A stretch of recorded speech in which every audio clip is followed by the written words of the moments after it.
Cakep. Assalamualaikum warahmatullahi wabarakatuh. Oh, Waalaikumsalam. Alhamdulillahirabbil alamin wa bihi nasta'inu ala umuri dunya waddin. Sayyidina wa nabiyina Muhammadin wa ala alihi wa sahbihi ajmain amma ba'du. Qala wa ta'ala fi kitabil Qur'anil azim wal karim. A'udzu billahi minasyaitonir rajim. Bismillahirrahmanirrahim. Ud'u ila sabili rabbika bil hikmah wal mau'izatil hasanah wajadilhum billati hiya aksan inna rabbaka huwa alamu bima dhalla an sabilihi wa huwa alamu bil muhtadin. Al-ayah amma ba'du. Puji syukur alhamdulillah sore hari ini kita masih diberikan kesehatan, diberikan kemudahan dalam rangka untuk meluangkan waktu mengikuti kajian rutin pada Kamis sore ya yang sudah dijadwalkan oleh teman-teman FOD. Di sini ada Mas Wijak, ada Mas Fajar, ada Mas Oto, ada Mas Momon. Alhamdulillah, panjenengan kondisinya pripun? Sehat-sehat ya? Alhamdulillah. Ini kondisinya Ah, mulai musim hujan ya. Kondisinya mulai hujan, mendung-mendung ya. Kadang perubahan cuaca, perubahan iklim ini juga kadang ini ya agak mengganggu kesehatan kita. Oleh karena itu tetap waspada, tetap jaga kesehatan, ya, tetap apa antisipasi gitu ya, agar kita bisa menjalankan agenda-agenda rutinitas kita, agenda-agenda keseharian kita dengan baik dan lancar. Baik, mohon izin untuk share screen ya. ya, Baik, alhamdulillah pada sore hari ini dalam pertemuan lanjutan hari ini saya ingin mengajak diskusi rekan-rekan sekalian terkait dengan petunjuk dan kesesatan atau istilah populernya hidayah atau dolalah ya, petunjuk dan kesesatan. Teman-teman, eh, untuk mengawali materi ini sebenarnya kalau kita sadari eh, apapun yang kita lakukan ya, pekerjaan yang kita jalankan ya, rutinitas yang kita jalankan, kita bekerja untuk mencari nafkah, bekerja keras ya, banting tulang, ataupun kita ditugaskan apapun, kemudian kita mendapatkan imbalan, dan dari imbalan itu kita bisa untuk memenuhi kebutuhan hidup kita.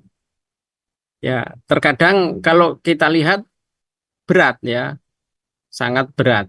Apalagi kadang dalam kondisi-kondisi situasi tertentu, eh, kehidupan ini terasa berat. Padahal tujuan dari apa yang kita lakukan itu bukan untuk mencari sesuatu yang sengsara sifatnya. Bahkan kalau kita tanya bapak-bapak yang mencari rumput di sawah, apakah dia pengen memang hidupnya sengsara atau dia pengen bahagia?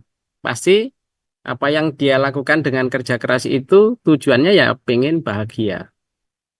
Intinya, apapun yang kita lakukan dalam keseharian kita sebenarnya satu yang kita tuju. Kita pengen happy, kita pengen senang atau dalam makna bahagia. Ya, contoh misalnya sebagai seorang bapak kerja keras ke kantor atau tempat kerjanya dari pagi sampai sore pulang lelah, ya dia bukan untuk mencari kesengsaraan, tapi di ujung apa yang dia lakukan itu adalah ujungnya adalah untuk kebahagiaan. Dia akan bahagia manakala dia bekerja terus kemudian membawa nafkah untuk menghidupi anak istri. Anak istrinya bisa makan, bisa memenuhi kebutuhan dari hasil jerih payah kita. Maka di situ akan muncul yang namanya bahagia itu. Bahagia dalam istilah lain atau istilah Arabnya disebut sa'adah, ya, kebahagiaan. Nah, begitu juga nanti terkait hidayah dan dolalah, ya. Ini sebenarnya nanti muaranya adalah dalam rangka untuk mendapatkan kebahagiaan yang hakiki itu.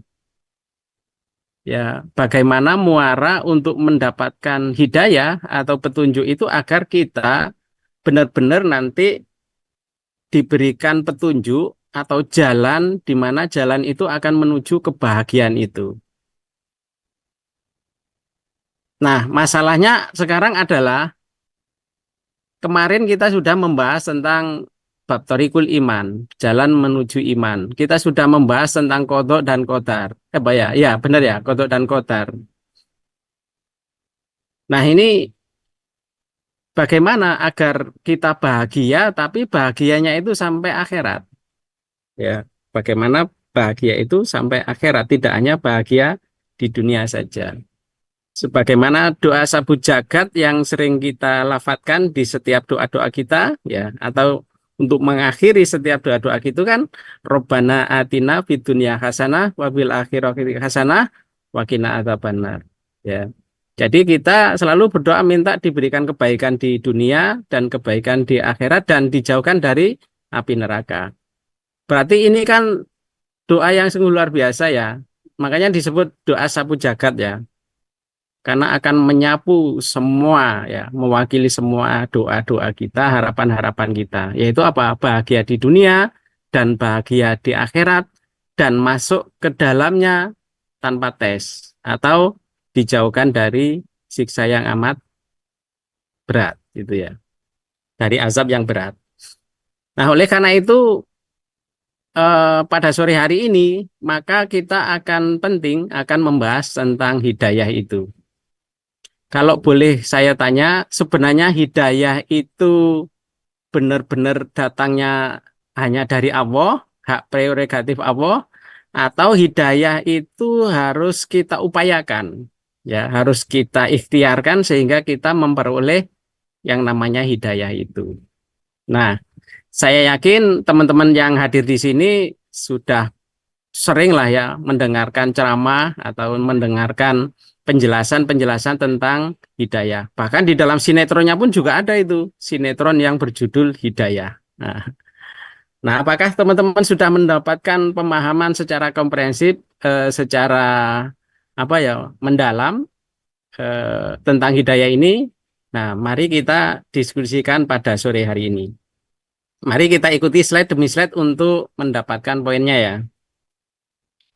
Nah, teman-teman sekalian, paling tidak hidayah yang datang dari Allah Subhanahu wa Ta'ala itu nanti ada 3 jenis, ya, dan ada 3 fase bagaimana hidayah itu diberikan oleh Allah kepada manusia, ya.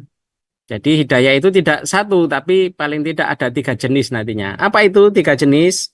Yang pertama, jadi hidayah yang pertama ini adalah hidayah yang sifatnya hardware mungkin ya. Hidayah yang berupa hardware dan software, yaitu hidayah kholqiyah namanya, yaitu hidayah yang diberikan ketika manusia itu diciptakan. Maka di situ disertakan juga yang namanya hidayah kholqiyah, hidayah yang berupa akal, ya. Jadi setelah manusia itu lahir, ternyata Allah itu kemudian memberikan akal kepada manusia, ya, sehingga dengan akal itu manusia bisa berpikir. Nah, ini hidayah yang pertama yang telah diberikan oleh Allah Subhanahu wa Ta'ala kepada seluruh umat manusia, yaitu diberikan akal yang sehat. Kenapa? Karena dengan akal itulah ya, terhadap fakta yang bisa diindra, akal mampu menilai dan membedakan mana yang baik dan mana yang buruk gitu ya. Terus gini, selain akal, ya, Allah Subhanahu wa Ta'ala juga memberikan insting kepada manusia, sebagaimana diberikan juga kepada binatang atau hewan, ya. Dan itu biasanya sifatnya spontan dan reaktif, gitu ya. Itu ciri-ciri naluri.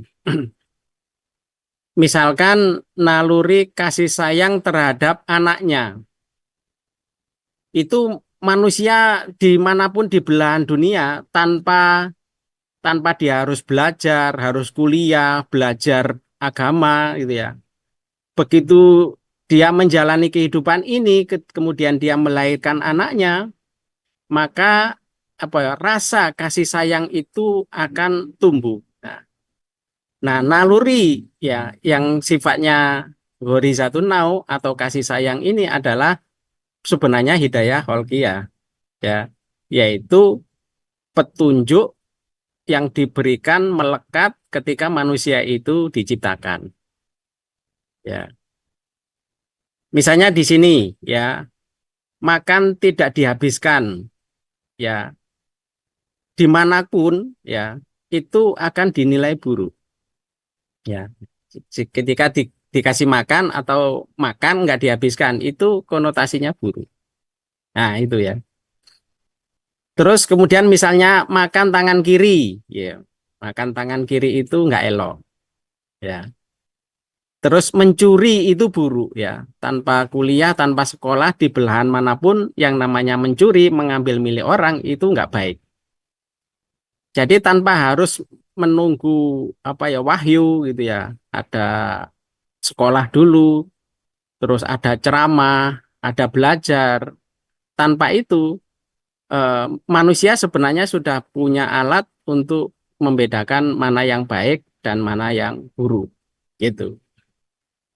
Ini hidayah yang pertama yaitu kholqiyah hidayah terkait dengan penciptaan di mana manusia ketika diciptakan Allah kemudian menyertakan akal dan nalurinya. Sehingga dengan akal dan naluri itu manusia bisa merasa, manusia bisa memikir gitu ya. Mana yang baik dan mana yang buruk. Cuma ya karena ini adalah sifatnya akal itu terbatas, maka untuk hal-hal yang tertentu akal nggak bisa menjangkaunya. Perasaan pun juga nggak bisa menjangkaunya tentang baik buruk, yaitu tentang sesuatu yang bersifat goib. Nah ini terkait dengan materi sebelumnya ya. Bagaimana teori berpikir tingkat dua itu adalah berpikir tentang yang goib. Nah, akal kadang terbatas untuk mencari sumber kebenaran terkait dengan hal-hal yang goib. Makanya kemudian dibutuhkan petunjuk yang kedua. Nah, gitu ya. Jadi petunjuk yang pertama ini ya eh, sebagaimana teori berpikir ya baru berada di level pemikiran tingkat satu, yaitu berpikir tentang fakta. Ya, sesuatu yang benar-benar bisa diindra. Nah, sesuatu yang bisa diindra, bisa dirasakan, maka akal dan naluri ini bisa berjalan, ya, tanpa adanya petunjuk. Maksudnya tanpa adanya informasi, ya. Itu. Nah, nanti kalau belum jelas boleh didiskusikan lagi ya. Nah, ini hidayah yang pertama ya. Hidayah yang kedua itu adalah hidayah tuntunan dan penjelasan atau hidayah irsyad wal bayan. Jadi setelah Allah melahirkan manusia di muka bumi, menciptakan manusia di muka bumi, terus kemudian disertai akal dan naluri, maka kemudian Allah Subhanahu wa taala memberikan apa ya? Utusan yang itu membawa tuntunan dan membawa penjelasan-penjelasan tentang bagaimana menjalankan kehidupan ini yang benar. Ya, jadi hidayah irsyad wal bayan ini memang benar-benar apa ya? Diberikan manual book dan teknisinya. Ya, sebagaimana produk komputer yang canggih pasti selalu disertakan dua itu ya. Pabrik akan menyediakan teknisi, tenaga-tenaga ahlinya, terus kemudian pabrik juga akan menyertakan manual booknya, buku manualnya. Ya itu ya. Selalu itu ya kalau produk mesin yang dibuat manusia ya, disertakan dua itu. Nanti disediakan service center ya, teknisi di sana yang ahli di bidang itu. Terus kemudian disertakan manual buku manual yang akan memandu menjalankan produk itu. Nah, demikian juga Allah Subhanahu wa taala ketika menciptakan manusia di muka bumi ini agar manusia nggak tersesat di jalannya, maka Allah Subhanahu wa taala menurunkan nabi-nabi, menurunkan rasul-rasul dan menurunkan kitab-kitab. Ya, makanya ini disebut sebagai hidayah yang kedua, ya, petunjuk yang kedua yaitu apa? Petunjuk berupa tuntunan, ya. Jadi langsung ada yang nuntun. Dan yang kedua, penjelasan-penjelasan yang jelas, ya, sehingga manusia nggak nebak-nebak, manusia nggak meraba-raba, ya, ya tentunya dalam hal ini tuntunan itu ya tidak lain adalah Rasulullah. Rasulullah diturunkan sebagai apa? Sebagai orang yang diutus terhadap kita sebagai umatnya. Untuk apa? Untuk memberikan tuntunan dan penjelasan-penjelasan terkait dengan jalan hidup yang benar ini kayak apa.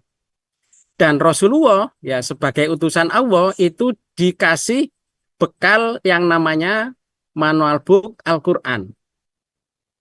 Nah, jadi di sini jelas ya. Jadi posisi Al-Qur'an ini adalah hidayah yang telah diberikan oleh Allah kepada kita berupa apa? Berupa tuntunan dan penjelasan. Nah, harapannya dengan adanya tuntunan dan penjelasan ini manusia tidak salah langkah, ya, tidak salah lagi dalam hal eh, proses penyembahan akidahnya ya, keyakinannya itu sudah nggak salah lagi. Apa yang diimani ya gitu ya, apa yang dipercaya, bahkan apa yang dimakan dan apa yang diminum itu sudah jelas, gitu ya. Dan semuanya komprehensif dijelaskan secara utuh di situ. Dengan harapan benar-benar manusia itu tahu apa yang boleh dan apa yang dilarang. Nah, disinilah pentingnya kita itu kemudian ngaji. Nah, salah satu ngaji ini kan untuk membedah hidayah irsyad wal bayan itu. Ya, sehingga apa-apa yang tadinya kita ragu, apa-apa yang tadinya kita belum tahu, kita jadi jelas dan mantap untuk menjelaskan, apa menjalankan. Ya, kadang kan di luar sana pendapat itu kan banyak sekali. Nah, terhadap pendapat-pendapat itu maka dibutuhkan kata putus. Ya, penjelasan yang paripurna. Ini boleh apa tidak, ini benar apa salah. Nah, itu dari tuntutan dan penjelasan ya yang dibawa oleh Rasulullah ya dari Al-Qur'an dan hadis, maka insya Allah ya hidayah yang kedua ini sudah bisa kita dapatkan. Ya, kalau kita sudah beragama sejak kecil misalnya ya, terus kita disekolahkan, terus kita juga diajari berbagai macam ilmu, terutama ilmu agama, ya, dan kita melaksanakannya, maka hidayah itu sebenarnya sudah terbiasa mengalir dan kita dapatkan dalam keseharian kita. Dan insya Allah dengan hidayah irsyad wal bayan ini kemudian kita bisa memilah dan memilih ya di dalam mencari apa pemenuhan kebutuhan hidup kita nggak sembarangan bekerja kemudian ya di dalam menafkahi anak istri kita nggak sembarangan yang penting dapat duit. Kenapa? Karena kita sudah mendapatkan tuntunan dan penjelasan apa pekerjaan yang dibolehkan dan apa pekerjaan-pekerjaan yang dilarang. Begitu juga terkait dengan aktivitas kesenimanan ya. Seorang seniman itu harus baca tuntunan dan penjelasan terkait bidangnya. Kenapa? Karena ya yang namanya kesenimanan itu kan profesi. Ya sebagaimana profesi-profesi yang lain itu semuanya akan diatur oleh Allah Subhanahu wa taala. Jadi berkesenian itu bukan di ruang hampa. Kemudian Allah akan memaafkan, memaklumi ya karena seniman ya boleh bebas lah. Enggak. Kita itu enggak ada pengecualian gitu ya. Jangan buru-buru karena kita ini seniman maka Allah memaklumi gitu. Enggak. Karena di dalam tuntutan dan penjelasan itu berlaku secara umum. Ya, semua yang namanya manusia harus patuh ya tunduk kepada apa? Hukum Allah ya. yang berupa Al-Quran dan As-Sunnah itu. Apapun yang ada di dalamnya harus kita pahami dan kita taati dan kita laksanakan. Begitu. Jadi sekali lagi teman-teman sekalian, ya sebagaimana di apa jelaskan di dalam surat Al-Mu'minun, Bismillahirrahmanirrahim. Manusia itu adalah umat yang satu. Setelah timbul perselisihan, maka Allah mengutus para nabi sebagai pemberi peringatan. Dan Allah menurunkan bersama mereka kitab yang benar untuk memberi keputusan di antara manusia tentang perkara yang mereka perselisihkan.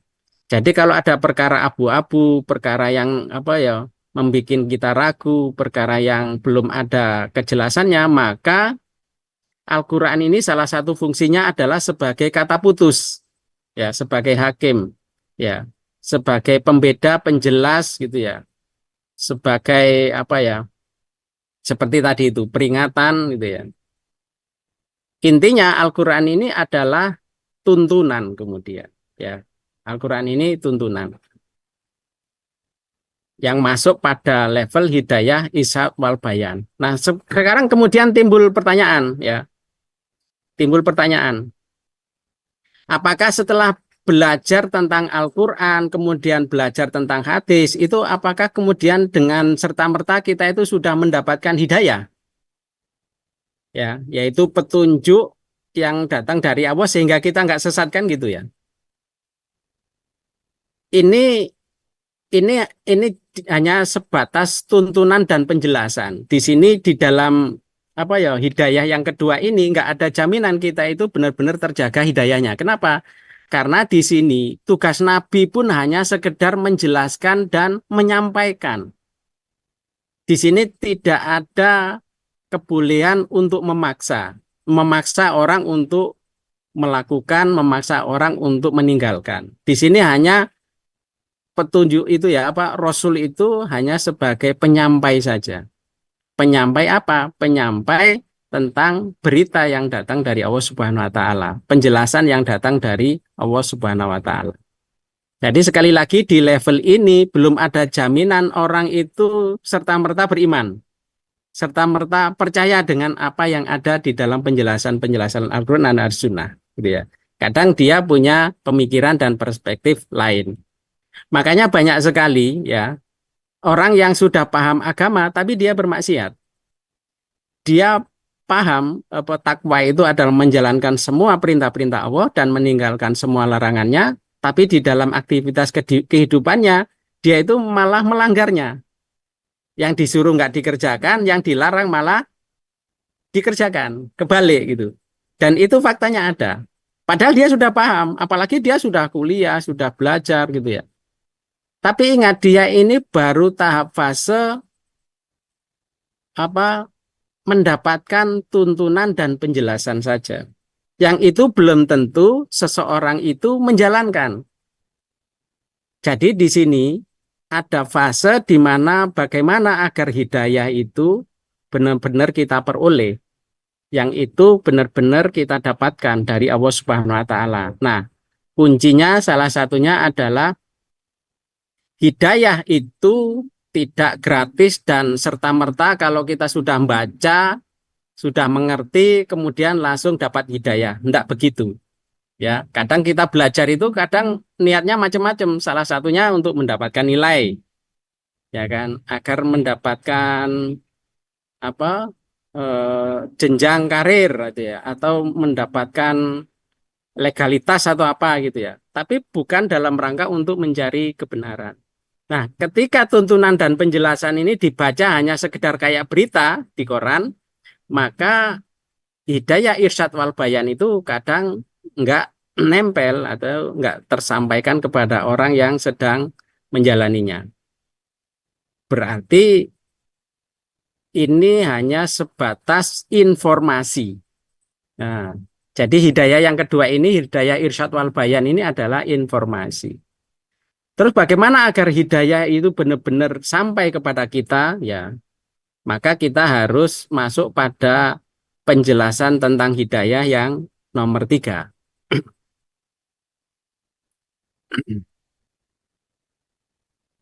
Barang siapa yang berbuat sesuai dengan hidayah Allah, maka sesungguhnya dia berbuat itu untuk keselamatan dirinya. Dan barang siapa yang sesat, maka sesungguhnya dia tersesat bagi kerugian dirinya sendiri. Dirinya sendiri. Dan seorang yang berdosa tidak dapat memikul dosa orang lain, dan kami tidak akan mengazab sebelum kami mengutus seorang Rasul.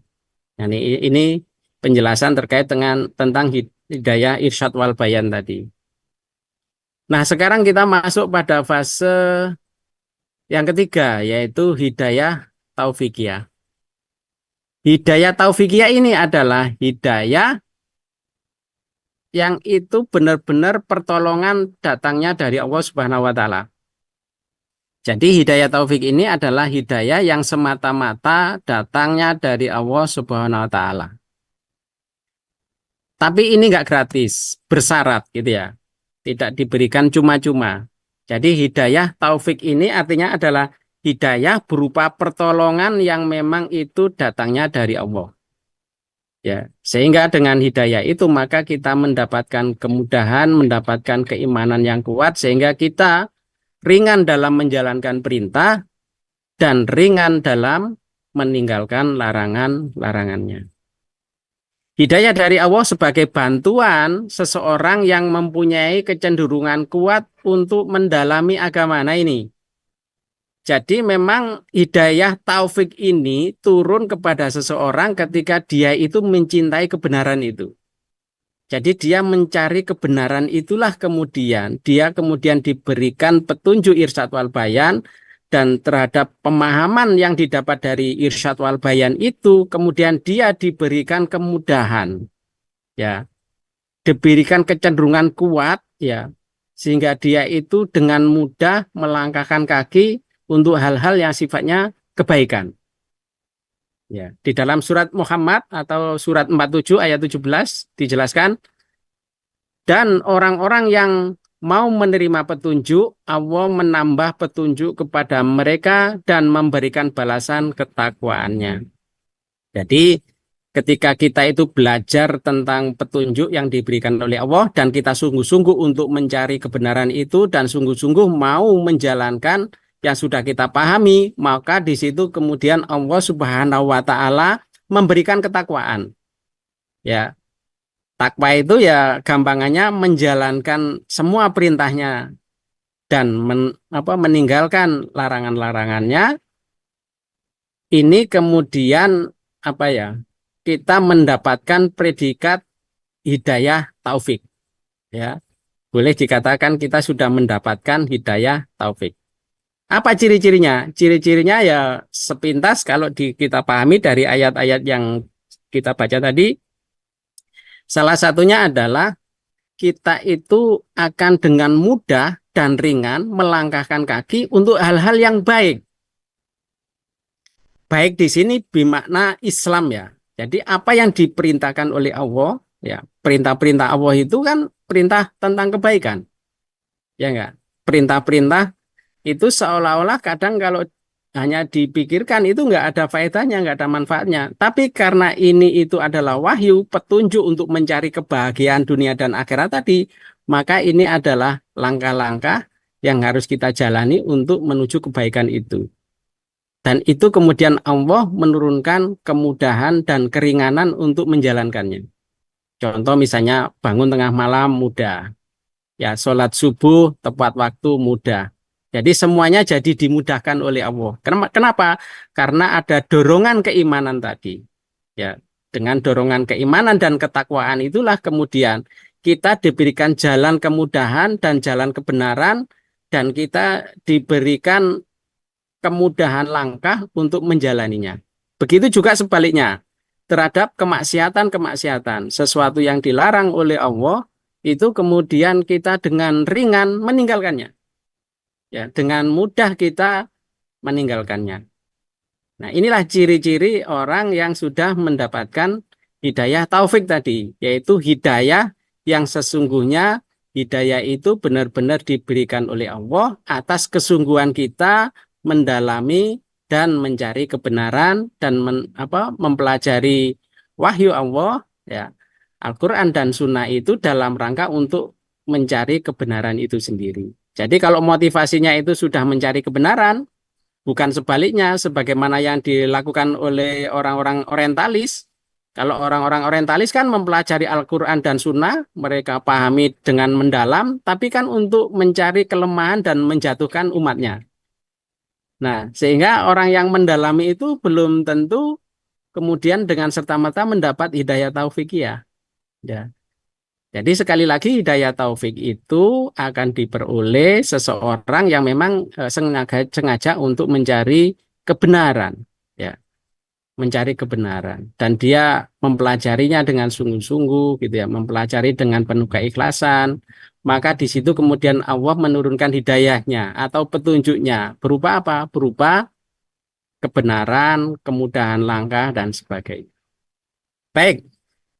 Nah, ini salah satu ayat-ayat yang menjelaskan tadi. Dan orang-orang yang berjihad untuk mencari keridhaan kami, mencari bentar, mencari keridhaan kami benar-benar akan kami tunjukkan kepada mereka jalan-jalan kami. Dan sesungguhnya Allah benar-benar beserta orang-orang yang berbuat baik.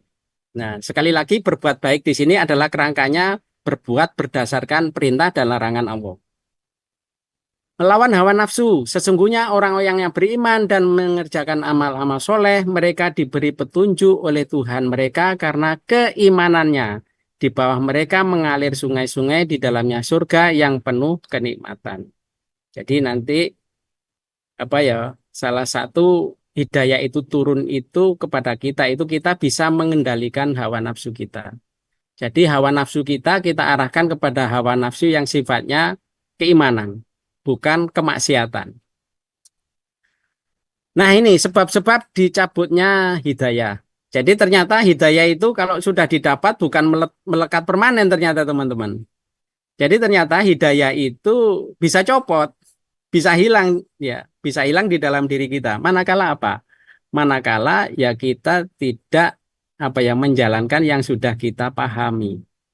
Ya, jadi kita sudah paham tapi tidak menjalankan. Maka yang tadinya kita sudah mendapatkan hidayah sekarang disebut sesat. Ya, karena keluar jalur. Nah, jadi keluar jalur itu atau keluar jalan itu dipandang sesat. Siapakah orang-orang yang sesat keluar jalur itu?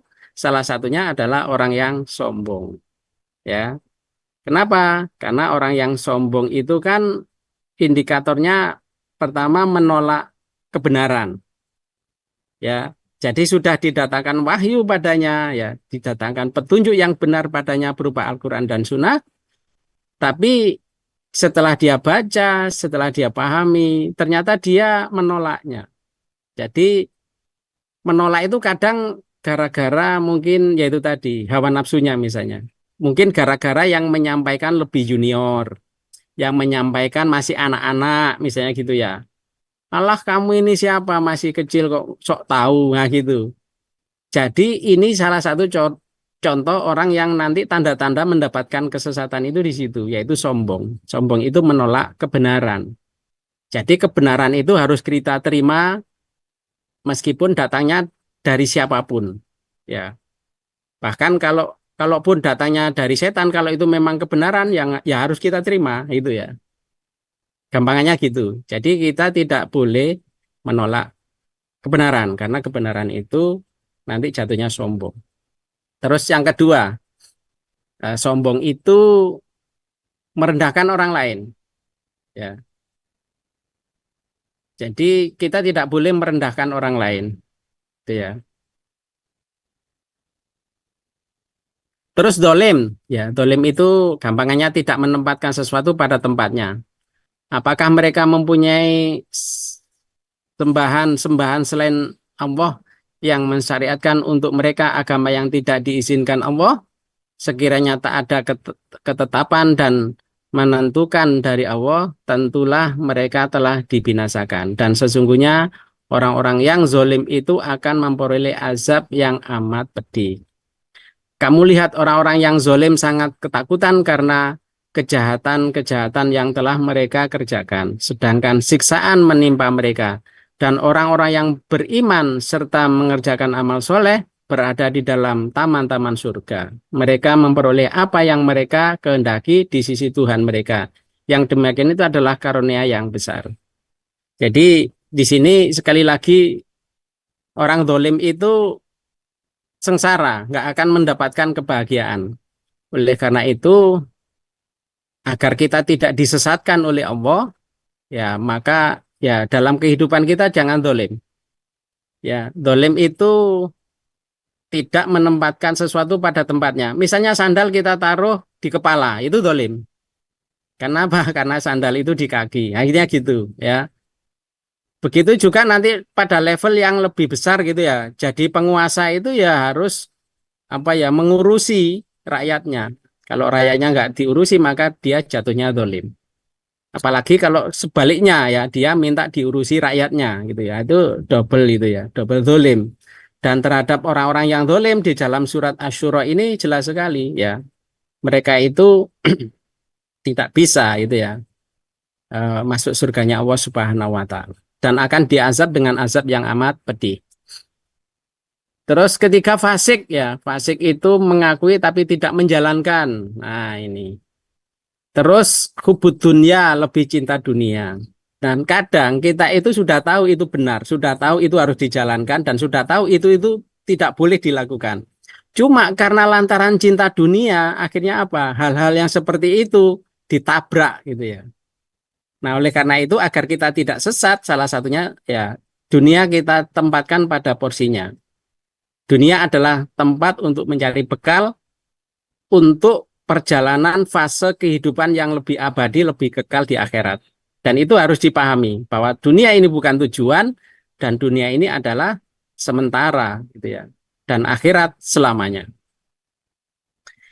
Kamu memohon ampun bagi mereka atau tidak kamu memohon ampun bagi mereka adalah sama saja. Kendati pun kamu memohonkan ampun bagi mereka 70 kali, namun Allah sekali-kali tidak akan memberi ampunan kepada mereka. Yang demikian itu adalah karena mereka kafir kepada Allah dan Rasulnya, dan Allah tidak memberikan petunjuk kepada kaum yang fasik. Ya, jadi orang fasik tidak diberikan petunjuk. Ya, otomatis orang yang fasik ini jatuhnya ya sesat. Siapa orang yang fasik mengakui kebenaran tapi tidak dijalankan. Nah, ini fasik ya. Hati-hati, kita semuanya bisa terjebak pada kefasikan kita ya. Kalau sudah paham ini bahaya ini. Kalau nggak tahu kan Allah memaafkan ya nggak. Tapi kalau sudah tahu kok pura-pura nggak tahu ya ini bahaya ini. Jatuhnya bisa fasik. Terus kufur ya, ingkar. Terus berlebihan. Nah, sekali lagi kita itu dilarang untuk berlebih-lebihan.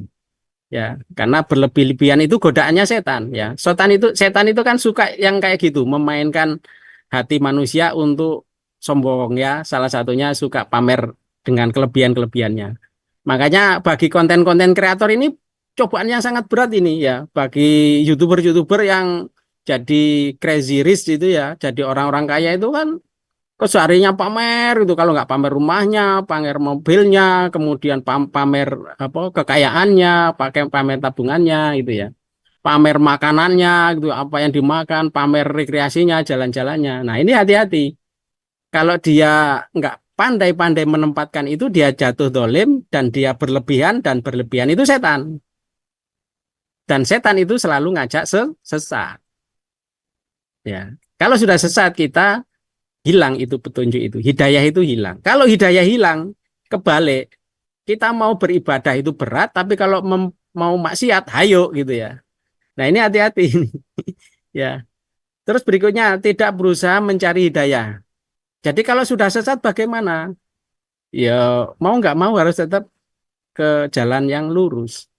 Ibaratnya kereta api anjlok itu ya harus dikembalikan ke relnya. Ya, oleh karena itu di sini maka harus ada yang namanya aktivitas dakwah. Ya, orang yang itu mau menolong dan mengingatkan terhadap orang-orang yang sesat ini. Jadi kalau kita punya teman gitu ya, apalagi teman-teman akrab gitu ya, kok dia berada di dalam kemaksiatan gitu ya, kok kita biarkan aja. Nah, ini kita nanti kena jatuh dosa jariah gitu ya, karena kita nggak memberitahu, nggak mengajaknya, nggak menyampaikan gitu. Oleh karena itu, disinilah pentingnya aktivitas dakwah. Dusta, nah ini bohong ya. Meskipun dalam dalam apa ya kondisi doror, dalam kondisi darurat, bohong itu dibolehkan untuk kebaikan. Gitu ya.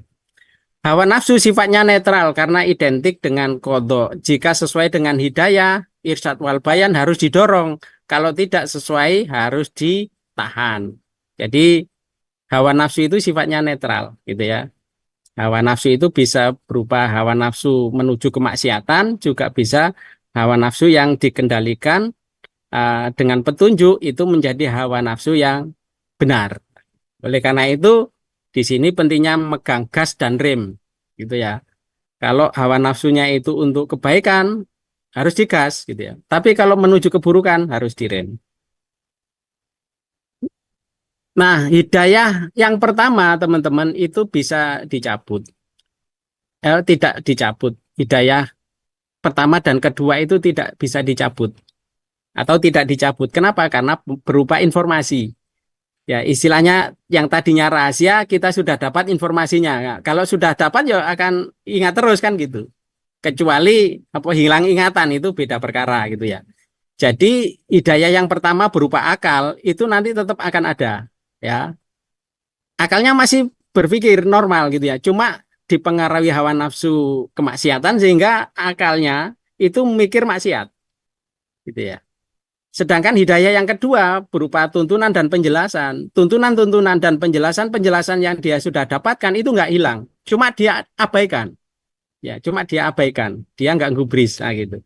Nah, yang dicabut itu adalah hidayah yang ketiga. Yaitu apa? Hidayah taufik.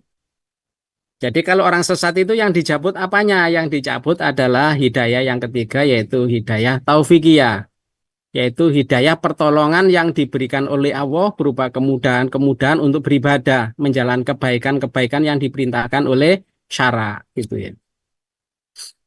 Nah, kalau hidayah yang ketiga ini dicabut, maka kita jadi dolalah atau disebut sesat. Nah, jadi kalau ngomong sesat menyesatkan ini sebenarnya bukan hak manusia, tapi ini sebenarnya stempel yang diberikan oleh Allah gitu ya. Kita hanya melafatkan aja gitu ya atas tanda-tanda kesesatan itu. Nah, ini sering disalahgunakan ini ya. Ya, sedikit-sedikit sesat, sedikit-sedikit kayak kamu pembawa kunci surga saja gitu kadang sering kita ya. Bagi pendakwah sering kita itu dapat stempel itu. Nah, kalau bisa menjelaskan seperti ini, insya Allah kita bisa apa ya bisa menghindar dari cibiran-cibiran ini netizen. Oke, tidak ada hidayah bagi orang yang sombong, dolim, fasik, kufur, sesat, lebih cinta dunia, berlebihan, dusta, dan ahli maksiat. Jadi mari kita berdoa dan berikhtiar sekuat tenaga agar terhindar dari hal-hal ini. Agar hidayah taufikiyah tetap menempel pada diri kita sehingga kita selalu berpihak kepada kebenaran, sehingga kita selalu diberikan kemudahan oleh Allah untuk menjalankan perintah-perintah dan menghindari larangan Allah Subhanahu wa taala. Jadi hawa nafsu sekali lagi kalau dibimbing Al-Qur'an maka hawa nafsu itu akan sifatnya baik, yaitu dibimbing hidayah yang kedua yaitu hidayah irsyad wal bayan dan disitulah nanti kita diberikan kemudahan untuk menjalankan perintah Allah sehingga kita mendapatkan hidayah taufik. Sedangkan hawa nafsu yang didorong oleh hawa nafsu setan yaitu bisikan setan gitu ya, maka dia akan keluar dari petunjuk atau keluar dari hidayah nomor dua ya, mengingkari hidayah kedua yaitu Al-Quran As-Sunnah. Nah, makanya kemudian dia cenderung bermaksiat. Nah, terhadap maksiat inilah maka orang di eh, apa di bagian ini mendapatkan stempel sesat. Baik itu mungkin rekan-rekan sekalian yang dirahmati oleh Allah, Mas Wicak, Mas Fajar, Mas Momon, Mas Oto ya, tentang penjelasan hidayah dan dolalah. Sebelum saya tutup, saya sarikan bahwa hidayah itu tahapannya ada tiga ya yang diberikan oleh Allah Subhanahu Wa Taala. Pertama hidayah apa? Hidayah kholqiyah gitu ya, yaitu hidayah penciptaan ketika manusia itu diciptakan, Allah menyertakan akal dan insting. Ya, terus kemudian Allah melengkapinya dengan hidayah yang kedua yaitu berupa petunjuk dan penjelasan-penjelasan sehingga jelas mana yang benar, mana yang salah, mana yang diperintahkan, mana yang dilarang. Yaitu terkandung di dalam Al-Quran dan As-Sunnah. Terus terhadap hidayah yang kedua ini, ya, maka manusia nanti akan mendapatkan atau tidak hidayah yang sesungguhnya, yaitu hidayah taufik, hidayah yang ketiga, manakala dia itu sungguh-sungguh atau tidak di dalam menerima kebenaran hidayah yang kedua, yaitu irsyad wal bayan, Al-Quran dan Sunnah. Nah, kalau hidayah yang kedua, irsyad wal bayan ini dia ingkari, maka hidayah taufik tidak didapatkan, tapi dia akan mendapatkan kesesatan. Kenapa? Karena mengingkari hidayah yang kedua.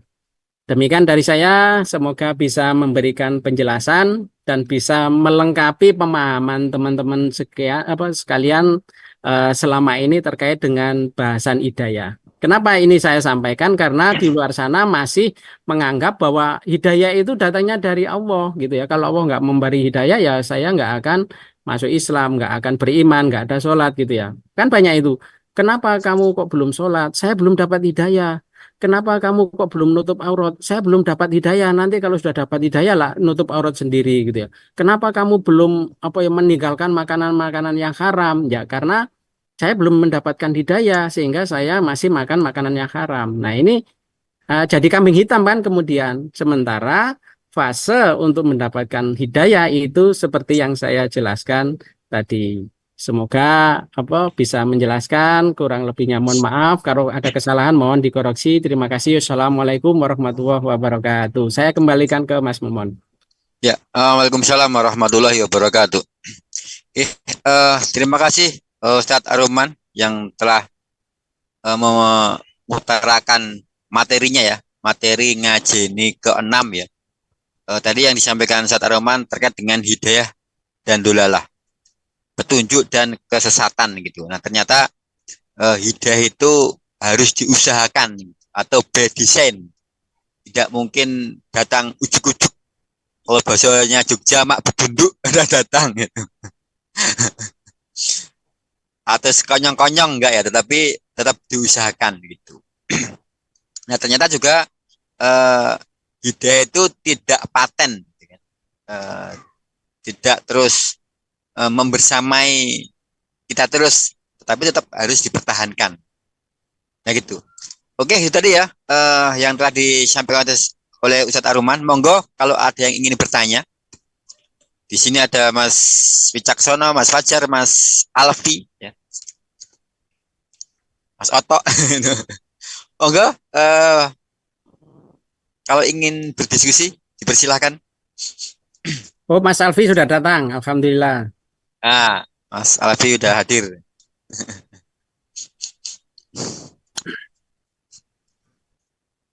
Ya, nggak harus ada pertanyaan ya. Ya. Kalau sudah jelas ya nggak apa-apa ngobrol ya. yang lain.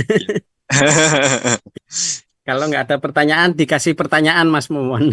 Oh ya, siap. Pertanyaannya, apakah teman-teman sudah mendapatkan hidayah taufik?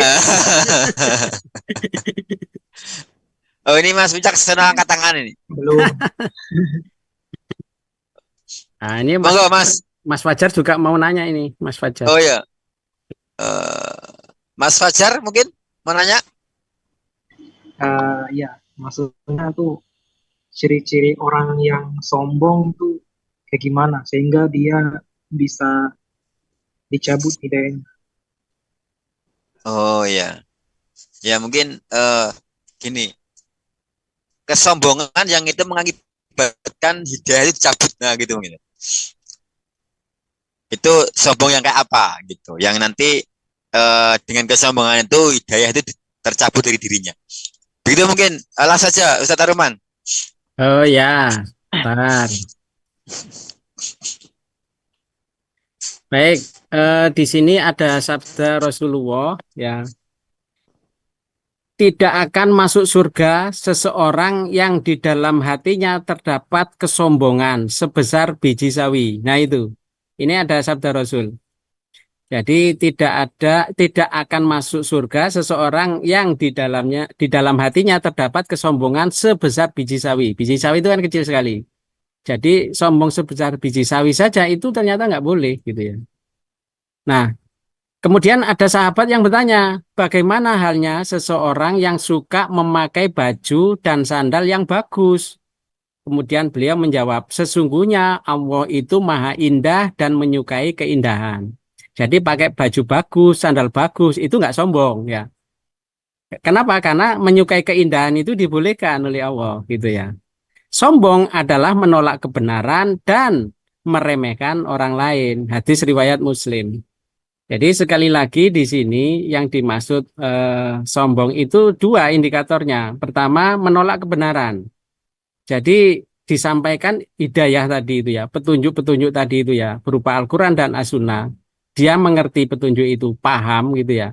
Tapi kemudian mengingkarinya. Nah, menolak kan berarti, nah menolak itulah jatuhnya jadi sombong. Terus yang kedua adalah meremehkan orang lain atau merendahkan orang lain. Yang merendahkan orang lain itu ya contohnya ya tadi itu yang saya sebutkan, gara-gara yang menyampaikan junior kita atau yang menyampaikan sesuatu itu anak kecil, kemudian kita meremehkan dan nggak gubrisnya. Nah itu sombong itu. Misalnya, misalnya gini, ada anak kecil gitu ya, entah itu adik kita atau anak kita gitu ya. Kak, kok makan pakai tangan kiri? Tangan kiri itu kan nggak boleh, jelek. Ah, kamu masih kecil tahu apa? Nah, ini kan jatuhnya itu merendahkan orang lain, ya. Nah, terhadap sifat-sifat yang seperti ini, maka dia jatuhnya sombong. Begitu mungkin Mas Momon. Terima kasih. Oke, gitu ya Mas Fajar ya. Ya ternyata kesombongan itu tidak hanya menepuk dada gitu, tapi menolak kebenaran itu berarti bagian dari kesombongan gitu. Atau dia sudah tahu menutup aurat itu wajib gitu, dan dia tidak menutup aurat berarti dia termasuk bagian orang yang sombong gitu gitu kan gitu. Betul. Oh ya. Oh ya, Oke gitu ya. Saya kira udah ya, jelas. ya Mas. Siap. Oke oke. Oke. Mas Wijaksana mungkin angkat tangan. Tapi Mas, sedikit menanggapi Mas. Oh iya, siap. Pertanyaan. Monggo monggo Mas. Monggo. Terima kasih Mas Momon atas penelitian dan terima kasih kepada Pak Aruman atas materi yang sudah disampaikan. Semoga menambah informasi bagi kita semua yang menyimak. Ada hal yang ingin sedikit saya mohonkan tanggapan mengenai yang pertama adalah hidayah. Ketika berbicara hidayah, saya kemudian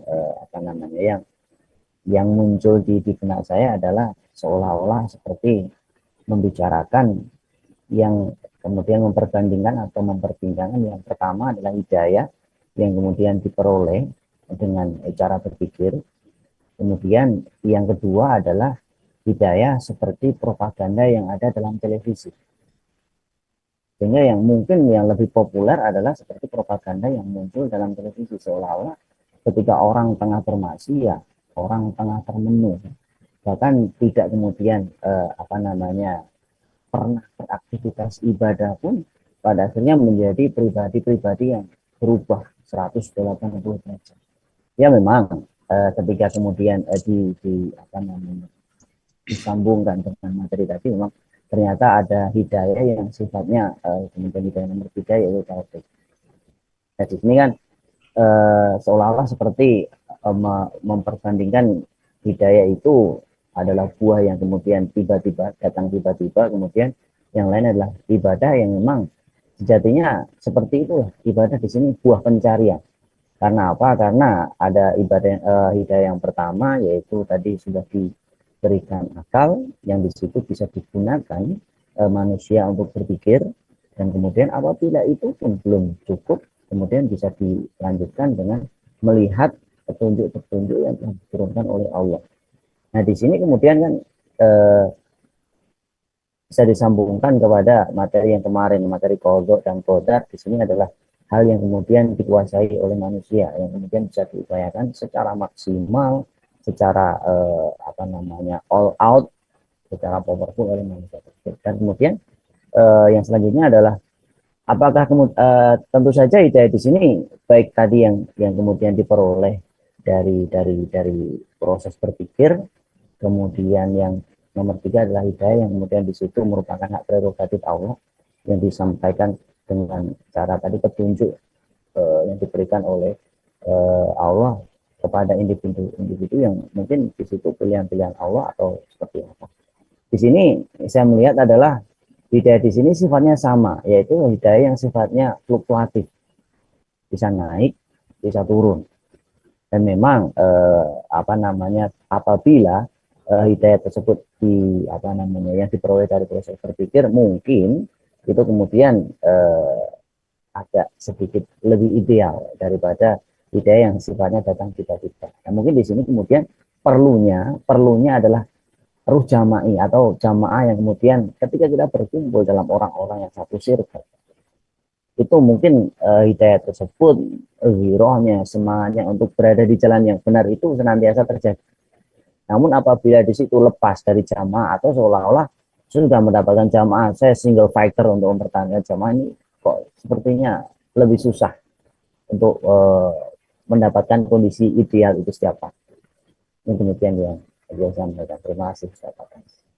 Mungkin nanti tanggapan atau jawaban yang diberikan. Assalamualaikum warahmatullahi wabarakatuh. Waalaikumsalam warahmatullahi wabarakatuh. Oke, Pak Ruman mungkin langsung saja. Ya memang Siap. benar apa yang disampaikan Mas Wicak ya. Pada prakteknya untuk menjalankan perintah-perintah ya, perintah-perintah sebagai apa ya? Informasi yang sudah kita pahami bahwa perintah itu ada yang jatuhnya wajib, ada yang jatuhnya sunnah gitu ya. Bahkan ada yang jatuhnya mubah. Terus larangan itu juga ada yang jatuhnya haram, ada yang jatuhnya makruh gitu ya. Nah, terhadap hukum ini maka eh, kita harus bisa apa ya istilahnya istiqomah menjalankannya. Nah, salah satu keistiqomahan itu bisa dijalankan dengan mudah harus jamaah itu betul. Ya contoh gampangannya nanti di bulan apa ya kita masuk puasa lah ya. Puasa itu kalau dijalankan bareng-bareng itu nikmat dan ringan. Tapi coba kita badali gitu ya sakit kemudian nggak bisa full terus ganti setelah di luar bulan Ramadan. Berat sekali. Cobaannya banyak kenapa nggak ada temennya? Jadi oleh karena itu bermaksiat itu juga kadang oleh teman, beribadah dan taat itu juga karena gesekan teman. Oleh karena itu betul kita jangan lepas dari jamaah gitu ya. Karena kalau lepas dari jamaah maka berdua-duaan aja yang ketiga setan. Nah, itu. Artinya apalagi kalau sendirian merasa nggak ada yang ngawasi, merasa nggak ada yang tahu gitu ya. Padahal Allah menaruh dua malaikat yang itu kita terus mencatat amal kita gitu ya. Sehingga kemaksiatan itu kadang hadir memang ketika kita lalai dalam kesendirian kita gitu ya. Oleh karena itu jangan lepas dalam jamaah, jangan lepas dalam komunitas-komunitas yang seperti ini ya. Seperti yang pernah saya sampaikan tadi, jangan lepas di kolam yang bersih gitu ya. Karena di sanalah kita akan mendapatkan relasi gitu ya. Orang-orang yang bersih, bisnis dengan orang bersih gitu ya, berkawan dengan orang bersih gitu ya. Terus belajar juga dengan orang bersih gitu ya. Bahkan menikah pun juga dengan orang yang bersih. Kenapa? Karena kita berada di circle kolam yang bersih. Beda dengan circle kolam kotor. Kalau kita sudah di kolam kumuh gitu ya, di kolam yang penuh kemaksiatan itu ya cepat atau lambat gitu ya kita akan kecipratan nah gitu akan kecipratan keseret-seret akhirnya ya setan menggoda kita akhirnya tenggelam jadi oleh karena itu memang circle ini harus dipilih gitu ya kita milih untuk yaitu tadi keselamatan kita kebahagiaan kita begitu Mas matur nuwun. Begitu Mas Wicak. Oke. Mungkin ada lagi Mas Alfi mungkin. Cukup, Mas. Oke, siap. Oke, berarti kalau nggak ada, alhamdulillah ini pertemuan ke-6 ya ini ya terlaksana dan terima kasih sekali kepada Ustadz Aruman. Sami-sami. Ngapunten iki kadang manggil Ustadz, kadang manggil Pak.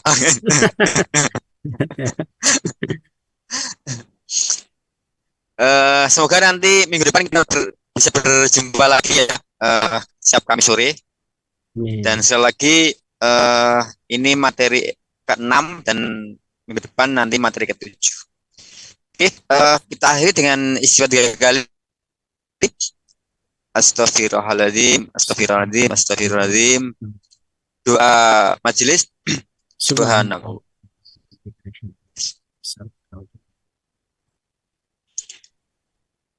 Oke, dari saya cukup sekian. Kalau ada yang salah saya mohon maaf. Assalamualaikum warahmatullahi wabarakatuh. Waalaikumsalam warahmatullahi wabarakatuh.